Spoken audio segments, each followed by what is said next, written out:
Hi. There were quite a few aspects that showed up this weekend. There was a general theme, but there was one that I'm going to do a second video, which I'll upload because it really deserves a teasing out and a sharing. So the body that I'm starting with initially in the first share, I'm going to call Stop Start. There is this practice that is really useful to try out, and it's the simplicity of, imagine you're in the office and there's 3 phones. And one phone starts to ring, you pick it up. Meanwhile, another phone rings. And of course, this is the equivalent to multitasking. So the thing is to literally say to yourself, I'm going to stop this conversation, but I'll get back to you.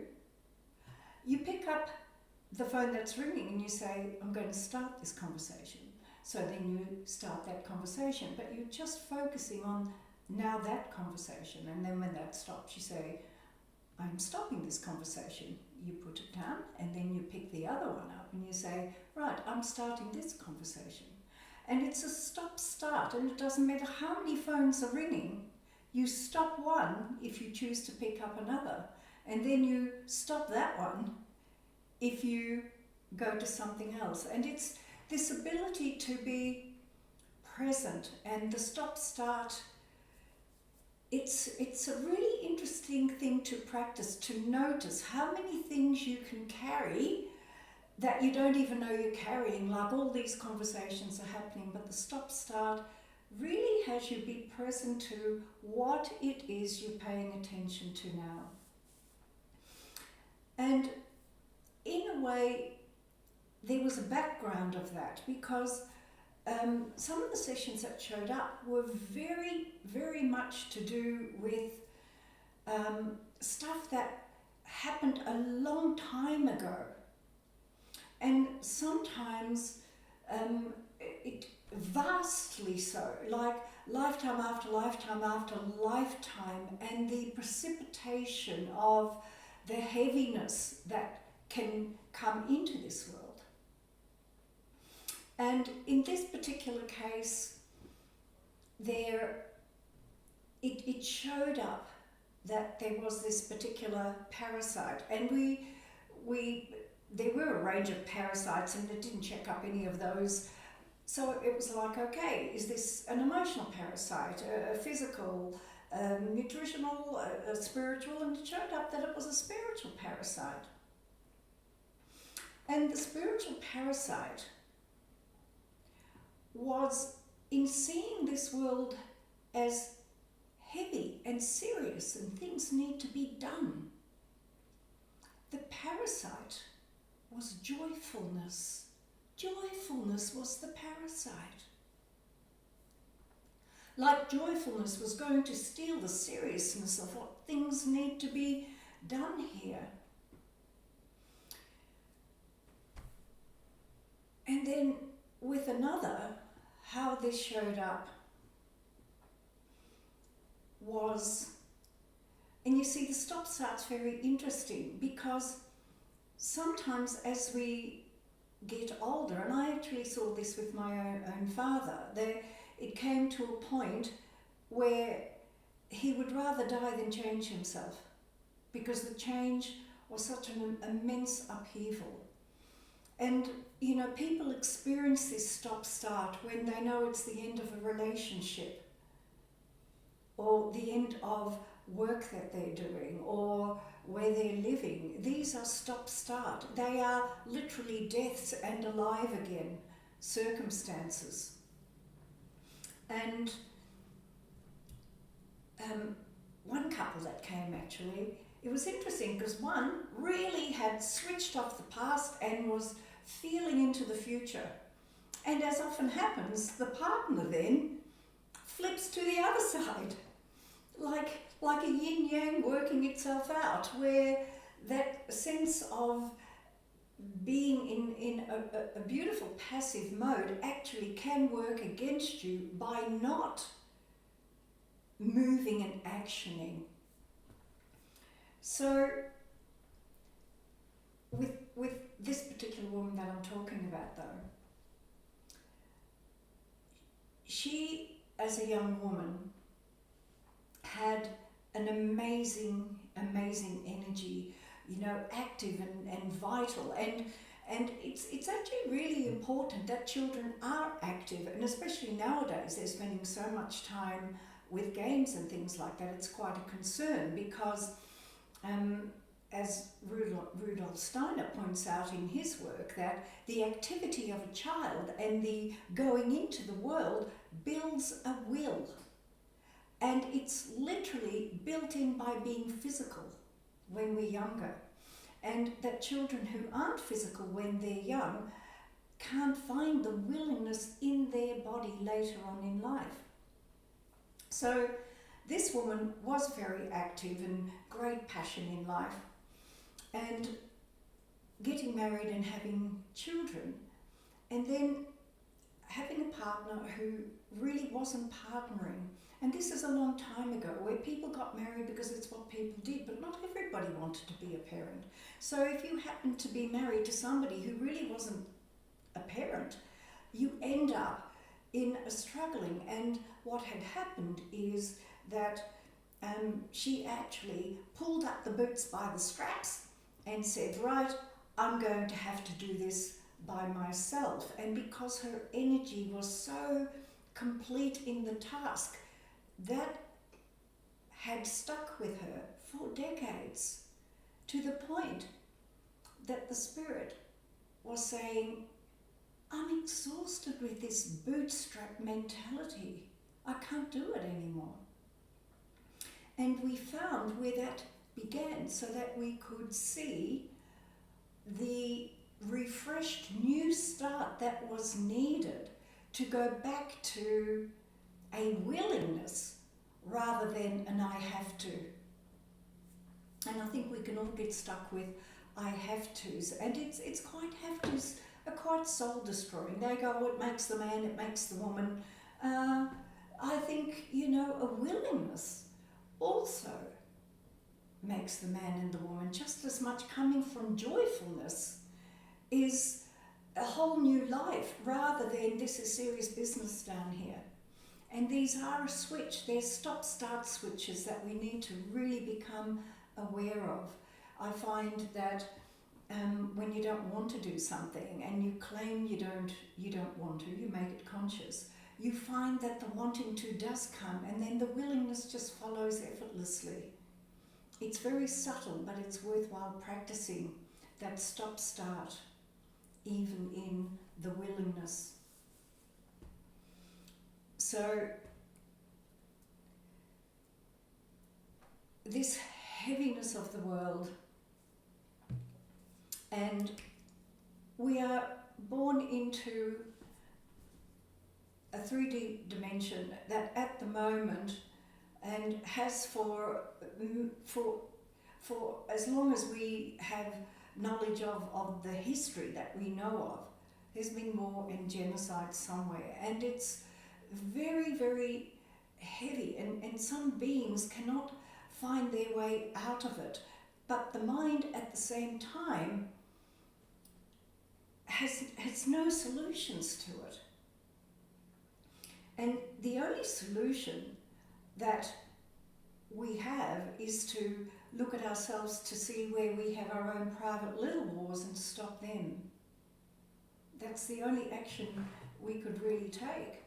And in this case, this tornado of genocide, I mean, having drones that can target something, and if the neighbours are killed, we call it collateral damage. Come on, what have we got to? But at the same time, to be so taken up by it, so that there is a density and a spinning out and a non-ability to be centered doesn't really help anyone. And particularly because those people generally are the ones who have a strong heart and a sensitivity. And we come into this world and we always come into circumstances. It doesn't matter what era you come into, there will be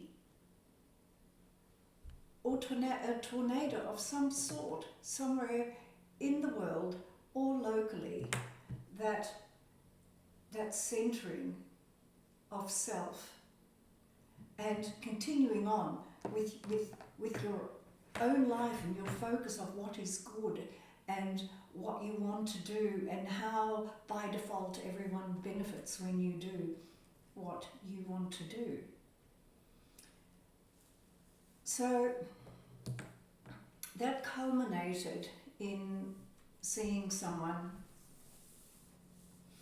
and without a doubt all the shares that I share are ultimately about the ability to know thyself and to see yourself. And this being had such an amazing capacity, and the capacity was such that very capable, very smart, very clever, very capable in operating and creatively working things out and always being able to do it in a way, in a speed that is sort of not necessarily seen by others, but it's just things get done. And the view was this ability to see the world and just see the storms in the teacup. They're all storms in a teacup, and the ability to see the storms in the teacups and the drama that people enjoy in those teacups and how they make a big deal about it, and just the observing of it and having a sense of so neutral about it, because in seeing it you just see it as it is. It's a bit like in this as well, to see it as we come into this world. We can't deny the genocide, we can't deny it. It is. So we're not saying it isn't, we're not saying it doesn't exist, and it's not necessarily storm in a teacup, but at the same time it's something that it's not yours to some extent. Yours is to have the peace in the world. But what had happened here though was that ability to see that and to see the storm of it that others make of it can lead to inactivity, where you just become the observer. You see what it is, you accept what it is, you make it nothing, but the activity for yourself can then be missing. But if you can see that that capacity is there, that is an opportunity to stop the interference of that and to start what you yourself have a connection to, or to bring in what serves you better, to love self better, in care, in movement, in seeing a future as a potentiality to move into, rather than to just sit still in. So that's where the start begins.